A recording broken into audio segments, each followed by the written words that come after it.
திருச்சி கிழக்கு தொகுதியில் தான் போட்டியிடவில்லை என்று கூறியுள்ள நடிகர் ராகவா லாரன்ஸ் விரைவில் தான் அரசியலுக்கு வருவேன் எனவும் யாருடன் சேர்வேன் என்பது குறித்து பின்னர் அறிவிப்பேன் எனவும் தெரிவித்துள்ளார். இந்த திருச்சி கிழக்கு தொகுதி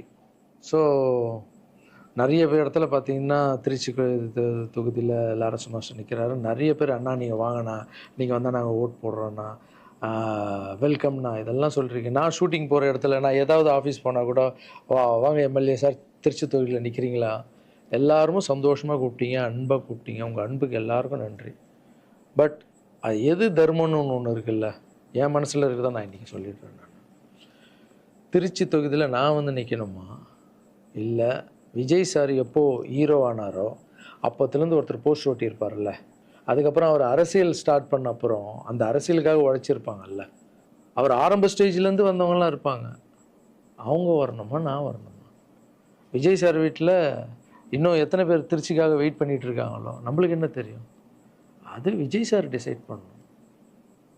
விஜய் சார் யார் நிற்க வைக்கிறாங்களோ யார் வேணாலும் ஜெயிப்பாங்க. ஏன்னா விஜய் சார் முகத்துக்கு தானே ஓட்டு விடுது. ஸோ அந்த இடத்துல போய் நான் போய் நிற்கிறதுன்றது அது தர்மமே இல்லைல்ல.